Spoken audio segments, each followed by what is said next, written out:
El sol naciente. Mas a vosotros, los que teméis mi nombre, nacerá el sol de justicia, y en sus alas traerá salvación. Y saldréis y saltaréis como becerros de la manada. Malaquías 4:2. Mas a vosotros que teméis mi nombre, se levantará el sol de justicia con la salud en sus alas. Y saldréis y saltaréis como terneros del establo. Malaquías 4:2. La Biblia de las Américas. Mas para vosotros que teméis mi nombre, se levantará el sol de justicia con la salud en sus alas. Y saldréis y creceréis como terneros del establo. Malaquías 4:2, versión King James. Los judíos esperaban que la venida del Mesías exaltaría a cada uno de los israelitas. Sus expectativas eran grandes, pero ellos eran también carnales y sensuales, puesto que buscaban un rey terrenal que hiciera que la nación despreciada saliera victoriosa sobre todos sus enemigos y enriqueciera a todo varón de la raza de Abraham.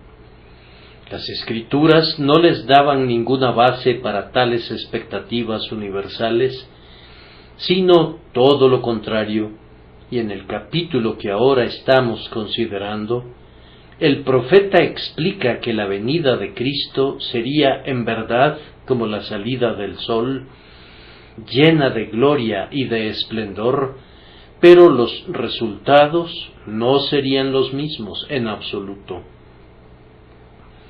Para los que pensaban que eran justos y despreciaban a otros, aunque fueran perversos en su comportamiento, la salida de ese sol traería un día agostador y abrasador. Lean el primer versículo.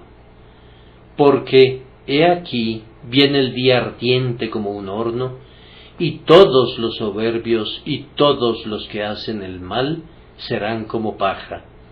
La Biblia de las Américas. No serían como plantas llenas de savia que florecerían en el calor tropical, sino como paja que se seca más y más hasta que coge fuego. Aquel día que vendrá los abrazará, ha dicho Jehová de los ejércitos, y no les dejará ni raíz ni tronco, pues así pudiera traducirse, y entonces la figura sería congruente en todo momento. Abrazaría un campo de paja en el que no había ninguna vida, tan intenso sería el calor. Ahora, esa fue la consecuencia de la venida de Cristo. La religión de los judíos en su venida estaba seca y muerta como paja. El fariseo pensaba que era justo porque se ponía una ancha filacteria y diezmaba anís y menta y comino y trivialidades como esas. El saduceo tenía un alto concepto de sí mismo porque era un hombre de sentido común, un pensador, un racionalista. Y otros sectarios de ese período encontraban bases igualmente frívolas para gloriarse. El ministerio de Cristo los secó totalmente y han dejado de existir. Hoy en día nosotros usamos los nombres de fariseo y saduceo, pero no hay ninguna persona en el mundo a la que le gustaría ser llamada por cualquiera de esos nombres. El resultado de la venida de Cristo, tanto por su espíritu como por su advenimiento personal, es siempre el mismo. Si el Espíritu de Dios visitara con un avivamiento a esta iglesia, no tendría un efecto igualmente benéfico para todos. Para algunos, la salida de este sol traería salud y bendición, pero para otros traería abrasamiento y agostamiento. ¿No saben ustedes que el tiempo veraniego que llena de grano y hace que cuelgue su rubia cabeza, sonrojándose de pura modestia por la bendición que le ha venido, hace salir también de sus secretas guaridas a las hierbas malas y nocivas? Siguiendo el ejemplo del trigo, la cizaña se anima con el sol, y así las malas hierbas maduran a la par de las buenas, pero la madurez de lo que es malo sólo precipita su destrucción. La sequedad del rastrojo es la preparación para que sea completamente consumido. Hacemos bien en orar pidiendo un avivamiento, pero no debemos suponer que un avivamiento traerá bendiciones para quien es un mero formalista. Posiblemente pudiera hastiarle y alejarle por completo de la religión. Al ver la obra del Espíritu de Dios a su alrededor, descubrirá que no tiene una verdadera religión, y así el día del Señor será para él ardiente como un horno, y siendo altivo y al mismo tiempo actuando perversamente, su vacía profesión de religión se consumirá como la hojarasca. La venida del Mesías iba a traer para otra clase de personas una plenitud de bendición, y es de ellas que tenemos que hablar. Mas para vosotros que teméis mi nombre, se levantará el sol de justicia, no con abrasamiento, sino con salud en sus alas, y saldréis, no se secarán, ni arderán, ni serán destruidos, sino que saltaréis como terneros del establo. Ustedes recibirán grandes bendiciones por medio de la presencia de su Señor. Dos cosas ocuparán nuestra atención. La primera es la descripción del pueblo de Dios, mas a vosotros, los que teméis mi nombre, y la segunda es la bendición que se les promete. Se levantará el sol de justicia con la salud en sus alas, y saldréis y saltaréis como terneros del establo. Aquí se describe a los verdaderos santos. Miremoslos. La descripción puede ser dividida en dos partes. Primero, he aquí su carácter permanente: temen el nombre del Señor.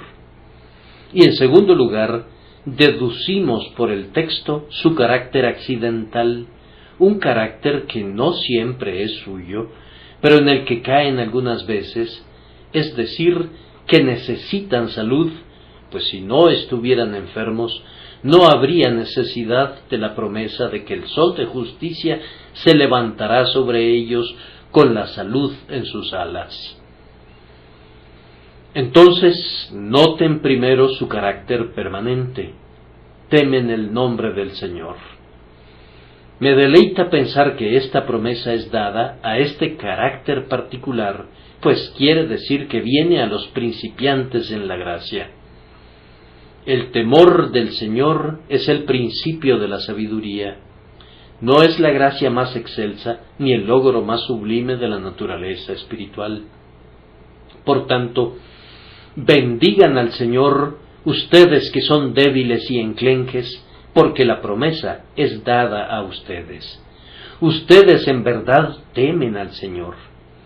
Hay veces que nos preguntamos si conocemos el éxtasis del amor, y nos cuestionamos grandemente si alguna vez tuvimos la seguridad de la fe, pero aún entonces sabemos que tenemos un temor reverente de Dios. En la nave, Jonás se encontraba en un estado mental muy pecaminoso, y él iba huyendo de Dios, pero con todo, no dudó en decir: soy hebreo y temo a Jehová. Este es el carácter permanente de los santos en su peor estado. Si se descarrían, siguen temiendo el nombre del Señor. Le temen a ratos, muy al estilo de los esclavos, con un espíritu de servidumbre, pero de hecho le temen. Pierden la evidencia de su condición de hijos y dejan de andar en la luz, mas, sin embargo, tienen un temor del Altísimo, no lo tratan con ligereza, no podrían pecar contra él con facilidad. Sigue habiendo en el interior de sus corazones un sentido de su grandeza. Generalmente asume la forma de una reverencia hacia su persona. Saben que hay un Dios y están seguros de que Él hizo los cielos y la tierra. Tienen igualmente la certeza de que Él está presente en todas partes, marcando los caminos de los hombres. Otros pueden blasfemar, pero ellos no pueden hacerlo. Otros pueden pecar y divertirse al hacerlo, pero a ellos el pecado les cuesta caro. Otros pueden deleitarse sin ninguna aprensión, pero ellos no pueden hacerlo, pues temen al Señor. Yo sé que esto describe a toda verdadera religión y que tiene un sentido muy amplio, pero se adapta a mi propósito que lo veamos precisamente ahora como una descripción de los creyentes válida para todos ellos, prescindiendo del estado en que se encuentren. Siguen temiendo al Señor. Ahora, alma, ¿tiemblas tú delante de Dios? Hay algo en eso. No te pregunto si tiemblas ante el infierno. Eso no sería ningún signo de gracia, pues ¿qué ladrón no tiembla frente a la horca? No te pregunto si le tienes miedo a la muerte. ¿Qué mortal no le tiene miedo, a menos que tenga una buena esperanza por medio de la gracia? Pero tiemblas en la presencia de Dios porque le has ofendido, y tiemblas en la presencia del pecado, no sea que le vayas a ofender de nuevo.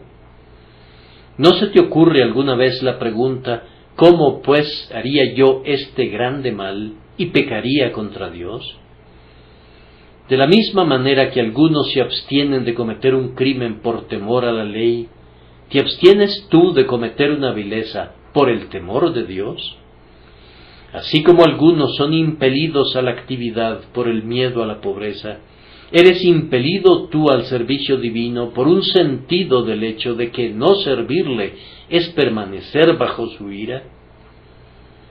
Es una cosa humilde y pequeña comparada con las gracias más excelsas que Dios obra en su pueblo, pero aún así es algo precioso temblar a su palabra.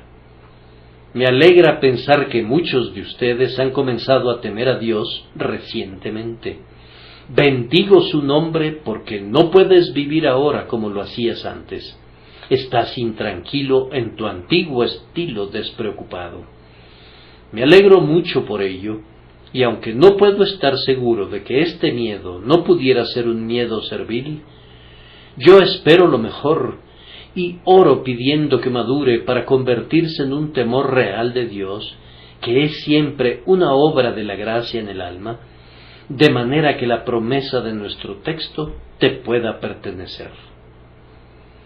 Ahora, amados, he dicho que la descripción del pueblo de Dios que es dada aquí no sólo denota su carácter permanente, que temen al Señor, sino que menciona también su carácter ocasional.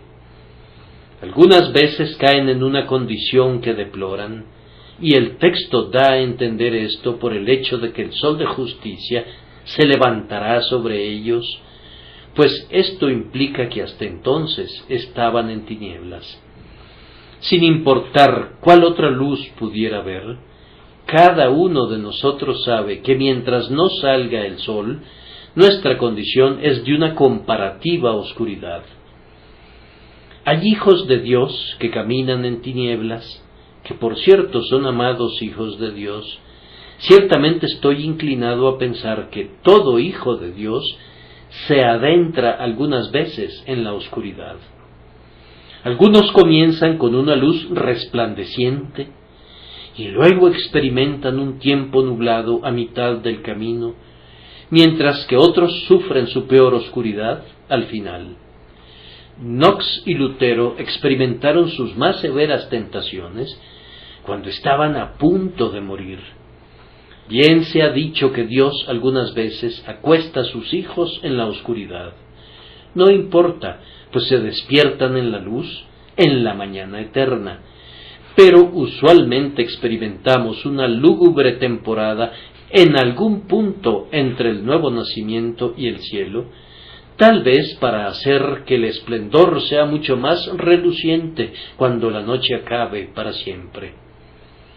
Amado hermano, estás sumido en la oscuridad en este momento y te sorprende eso porque todos los demás parecen tan animados en su religión. Amada hermana, aunque has sido una creyente durante muchos años, ¿te parece como si nunca te hubieras encontrado en un peor estado que ahora, mientras otros se regocijan? Entonces, pregúntate, ¿aún temes al Señor? Si humilla tu alma en la presencia de su majestad y deseas su gloria, nunca desesperes, el sol se levantará pronto para ti.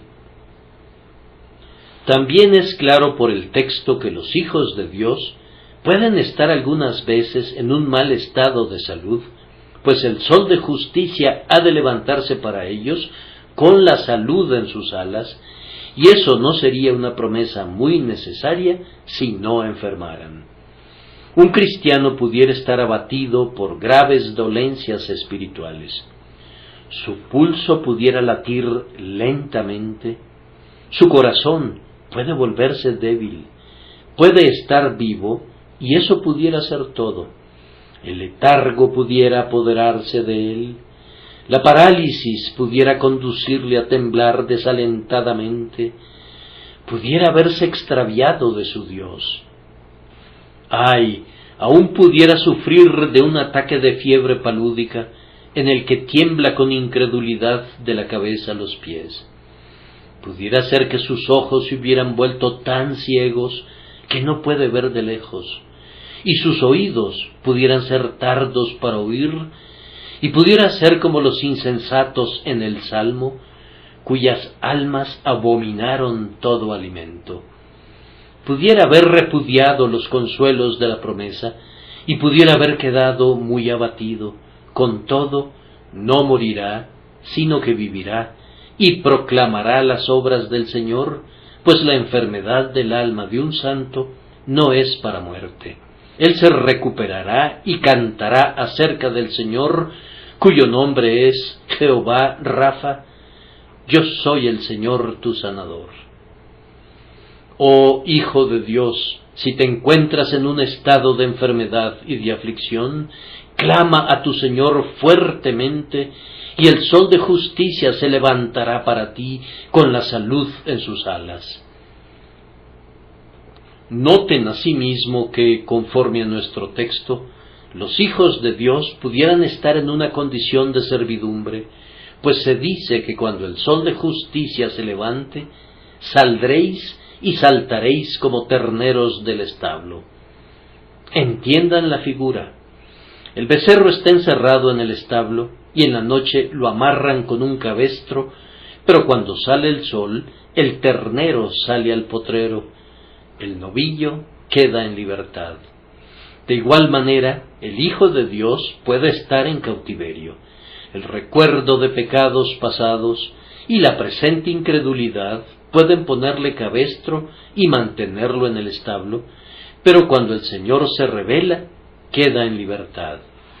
Aún los verdaderos hijos de Dios tienen que clamar algunas veces, como Pablo, que están vendidos al pecado. Pueden olvidar la sangre de la redención durante un tiempo y considerar que todavía son esclavos, y sin embargo son verdaderos hijos de Dios. De allí la belleza de la promesa de que saldrán. Sí, y hay más en el texto. Los hijos de Dios pueden encontrarse en tal estado que dejan de crecer, pues de lo contrario no tendríamos la promesa: saldréis y creceréis cuando resplandezca el sol de justicia. Mi querido hermano, ¿sientes como si no hubieses crecido en la gracia durante meses? Necesitas que el sol de justicia resplandezca sobre ti y crecerás como lo hacen las plantas. Todos los árboles están desnudos en invierno y sus ramas están aparentemente secas y muertas, pero cuando regresa el sol primaveral, los capullos comienzan a hincharse y las hojas reaparecen y los árboles florecen y producen fruto. Lo mismo sucede con ustedes. El Señor no los ha dejado. Su crecimiento podría verse detenido durante un tiempo, pero crecerán de nuevo. Además, el Hijo de Dios puede entrar en una condición tal que pierda su gozo, pues les diré un secreto acerca del texto, puesto que la Septuaginta así lo tradujo y el hebreo encierra ese sentido, podría ser traducido y probablemente debería ser traducido: saldréis y saltaréis como terneros del establo. El joven ganado pudiera haberse quedado en los establos durante el invierno, pero cuando el sol trae consigo la primavera, los campos reverdecen y entonces sueltan el ganado. Hay gozo en los movimientos de las criaturas. De igual manera, cuando el Señor se aparece a los miembros de su pueblo, ellos se mueven con deleite y danzan de puro gozo de corazón. El amor del Señor en su interior los llevará a dar expresión a su gozo. Yo oro pidiendo que ustedes puedan sentir ese intenso deleite en la libertad del Evangelio y salten de gozo. He descrito así al pueblo al que llega la promesa. Mi segundo y más placentero deber es abrir la promesa misma. Nacerá el sol de justicia. Hijo de Dios que estás en tinieblas, en prisión, estancado e infeliz, ¿qué promesa hay aquí para ti? Nacerá el sol de justicia. Su nacimiento ha de hacerlo todo. No hay nada que tú debas hacer. No tienes que realizar ninguna obra para alcanzar la bendición que necesitas. El sol de justicia nacerá. Ahora, el nacimiento del sol es una de las cosas más maravillosas en la naturaleza, no meramente por su grandeza y belleza, sino por su sublime manifestación de fuerza. ¿Quién podría frenar los caballos del sol? ¿Qué mano podría bloquear la rueda dorada de su carruaje y ordenarle que detuviera su curso? Ha llegado el tiempo de que nazca, y he aquí, deleita al mundo con el alba. Santo Espíritu, tal es tu poder. Cuando es tu tiempo de obrar, ¿quién podría oponerse a ti? Así como el sol inunda toda la tierra con su esplendor y ningún poder puede obstaculizar sus movimientos, así obra el Espíritu Santo y nadie puede impedírselo.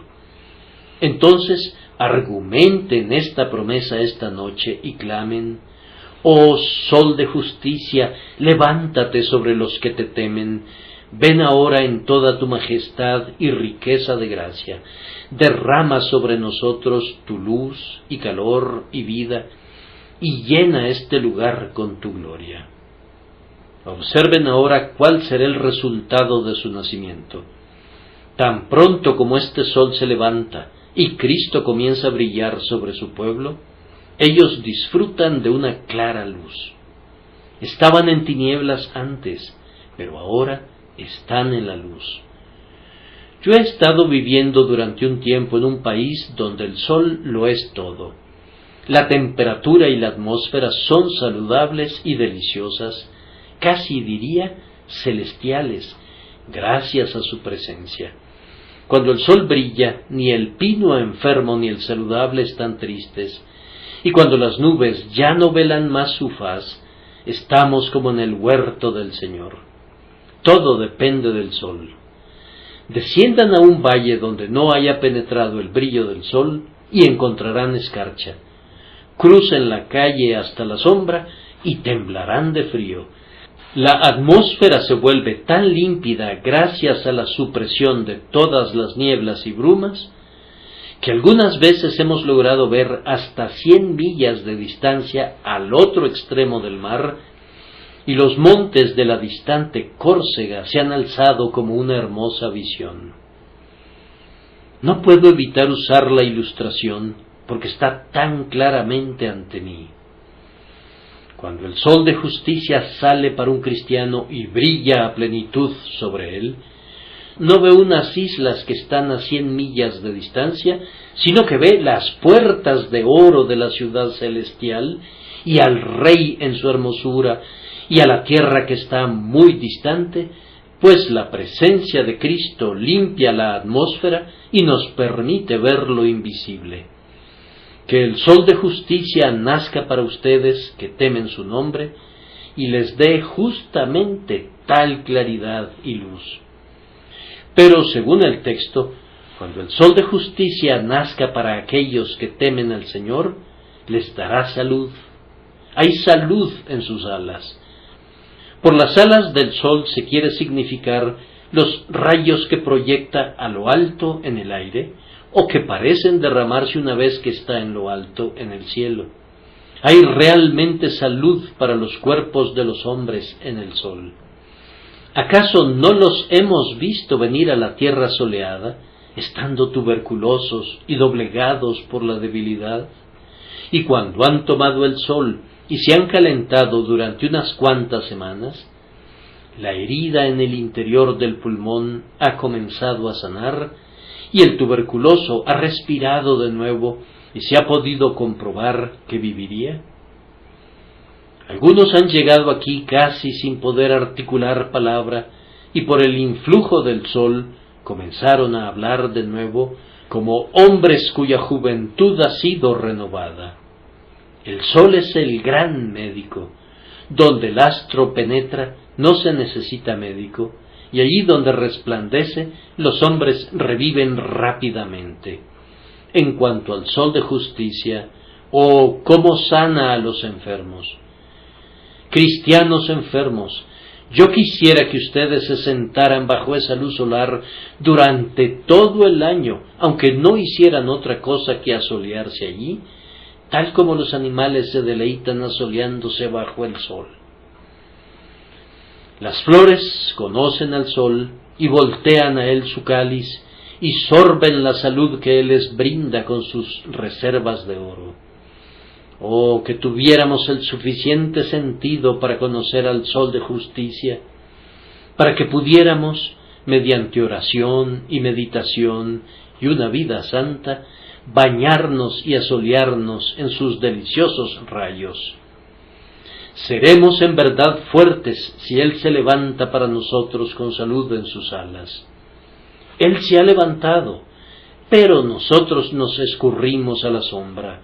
Él se ha levantado, pero nosotros nos metemos en los pozos de hielo de la mundanalidad y del pecado, y no dejamos entrar su calor, y luego nos sorprende que estemos enfermos, pero siempre estaremos enfermos hasta que salgamos otra vez a la luz y Jesús brille para nosotros de la mañana a la noche. No debo detenerme en ningún punto, pues mi tiempo es limitado, pero quisiera que notaran cómo dice el texto que cuando el sol de justicia brilla, el cristiano obtiene su libertad. Saldréis. Me he estado alojando allí donde el inválido no se aventura a salir si el viento sopla, y si hace un poco de frío y el sol no brilla, tiene que quedarse bajo techo o perdería el beneficio que hubiera recibido. Pero cuando el sol ha salido y el aire está en calma, entonces sale y deja su aposento y está pletórico de vida una vez más. Hay cristianos que se han tenido que quedar bajo techo durante mucho tiempo. No han recorrido la distancia de la promesa, ni han escrutado la amplitud del pacto, ni han escalado hasta llegar a la cumbre del Pisga para contemplar el paisaje.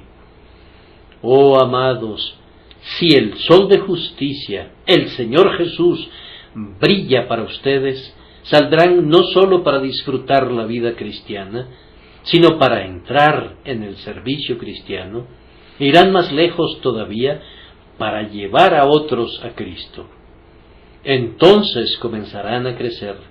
Ese es otro efecto del sol, y cuán maravillosamente la luz del sol hace que los seres crezcan. Aquí tenemos en nuestros invernaderos unas plantitas que consideramos tan maravillosas que las mostramos a nuestros amigos y las exponemos sobre nuestras mesas como rarezas. Pero yo las he visto creciendo libremente en los campos, en el soleado sur, y son 10 veces más grandes, y la razón es que el sol las ha mirado. Las rarezas de nuestro país son cosas cotidianas en la tierra del sol.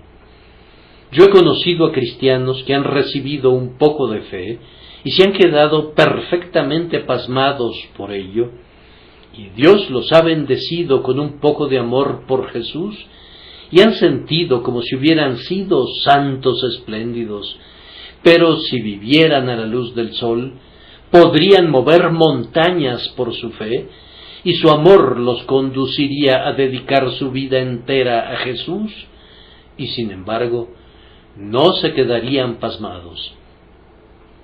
El sol de justicia puede producir frutos ricos y raros.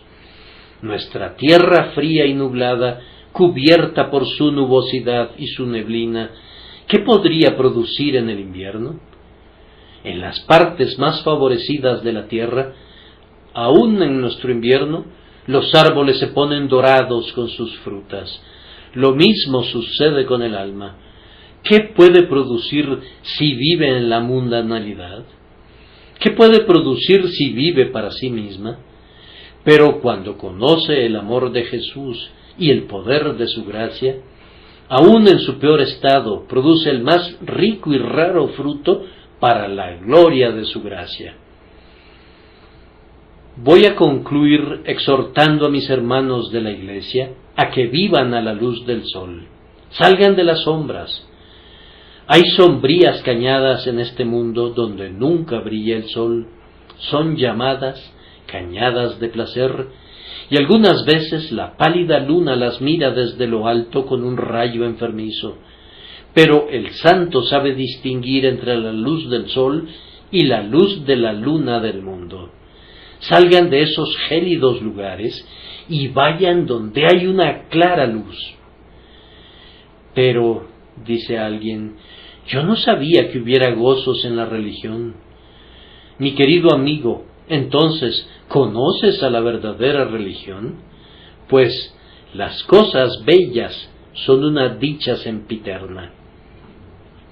El que conoce a Cristo ha visto el sol, pero mientras no le haya conocido, sólo ha visto el resplandor de la luciérnaga. Quien nunca conoció el poder de la sangre, no conoció nunca la paz, la profunda paz. Quien nunca confió en el sacrificio expiatorio del Salvador, no conoció jamás el gozo real, aquel que los ángeles llaman gozo. Oh, vengan los que están deprimidos y angustiados y abatidos, cuya religión ha sido una esclavitud y cuya profesión ha sido una servidumbre. Reciban un verdadero bautismo en Cristo por la fe en Él, y cuando se hayan sumergido en el más profundo mar de la deidad, entonces conocerán un gozo y una paz que sobrepasa todo entendimiento. El mundo no puede darlos, tampoco puede quitarlos, mas a vosotros, los que teméis mi nombre, nacerá el sol de justicia, y en sus alas traerá salvación. Yo quisiera animar a los que temen un poco al Señor, me refiero a los buscadores. Vengan a la luz, vengan y sean bienvenidos, ya que nadie cuestionará el derecho de ustedes. Hasta ahora nunca me he enterado de alguien que dijera, no debo exponerme al sol, el sol no es mío. Los señores de este mundo han cercado cada acre, y casi no hay ni una estéril ladera de monte que no esté protegida con un letrero que dice, no se permiten intrusos. Pero ellos no pueden cercar la bendita luz del sol, no, ni siquiera por una hora.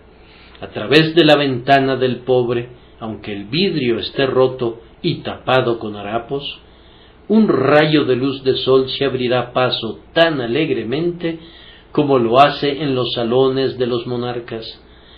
Brilla sobre los harapos del mendigo, así como sobre el manto escarlata del príncipe. Es libre. Cuando Diógenes le pidió a Alejandro que se apartara, pues le tapaba el sol, tenía el derecho de hacerlo, pues la luz del sol le pertenecía a Diógenes en su tonel, tanto como a Alejandro, que había conquistado un mundo. Oh, tú que eres el más despreciable de los despreciables en tu propio juicio, el más ruin de los ruines en tu propia estima, el más culpable de los culpables, según te acusa tu conciencia delante de Dios, has de saber que el sol de justicia ha salido y su luz es libre. Debes exponerte al sol, debes exponerte al sol. Oh, pero yo me voy a mejorar pronto. Estoy enfermo, pero me voy a mejorar pronto. Tienes que exponerte al sol, amigo, pues hay salvación bajo las alas del sol de justicia. No la hay en ninguna otra parte. Estoy encendiendo un fuego y espero calentarme con las chispas de mi propia leña. Amigo, tienes que exponerte al sol. ¿Qué pudieran ser todos tus fuegos? Aunque prendieras fuego a todo el Líbano y tomaras toda la madera que pudieras juntar en el Sirión para hacer una pira con toda ella, ¿qué sería comparado con el potente horno del sol que ha estado ardiendo durante muchas edades y arderá hasta que el ojo del último ser mortal lo haya mirado? Oh alma, no procures salvarte a ti misma con tus caprichos y tus fantasías, sino que has de exponerte al sol. Amigo, exponte al sol. Pero tal vez no pueda hacerlo. ¿Quién empobrecería si la luz del sol brillara sobre ti? Hay suficiente luz para los demás, aunque derrame sus rayos sobre ti. El sol no brilla más si tú no tienes sus rayos. Él no será menos brillante, aunque tú y miles como tú sigan juntos durante un siglo bañándose a su luz. Lo mismo sucede con Jesús. En Él habita corporalmente toda la plenitud de la deidad. Si tú tomaras toda la misericordia que se pudiera necesitar para trasladarte desde las puertas del infierno hasta el propio cielo, Él tendría disponible la misma cantidad de misericordia. Si todo el mérito que pudieras necesitar para salvar a tu condenado espíritu y para convertirte en un hijo de Dios fuera tuyo, como hago oración pidiendo que así sea, habrá tanto mérito disponible en Cristo como siempre. ¿Por qué detenerte? Pero yo soy tan vil. ¿Acaso el sol no brilla en muladares? ¿No podría brillar sobre ti la misericordia de Dios, pecador de muladar? Tú no puedes ser tan ruin, tú no puedes ser tan vil. La infinita misericordia de Dios, como la infinita luz del sol, puede alcanzarte. ¡Ay, yo soy tinieblas! ¿Y qué noche fue demasiado oscura para que el sol no pudiera convertirla en día? ¡Ay, yo soy frío! Pero ¿qué témpano de hielo fue demasiado frío para que el sol no lo derritiera? ¿Qué invierno fue demasiado severo para que el sol no lo convirtiera en verano? Entrégate, tú carámbano, entrégate al sol y él te derretirá. Muerta y marchita ramita, entrégate a ese amado rayo de sol que espera besarte ahora, y despertará la vida en tu interior y te calentará hasta que estés cargada con ricos frutos para alabanza y gloria del sol de justicia que se ha levantado sobre ti. Que el Señor nos conceda que así sea para todos nosotros, por Jesucristo nuestro Señor. Amén.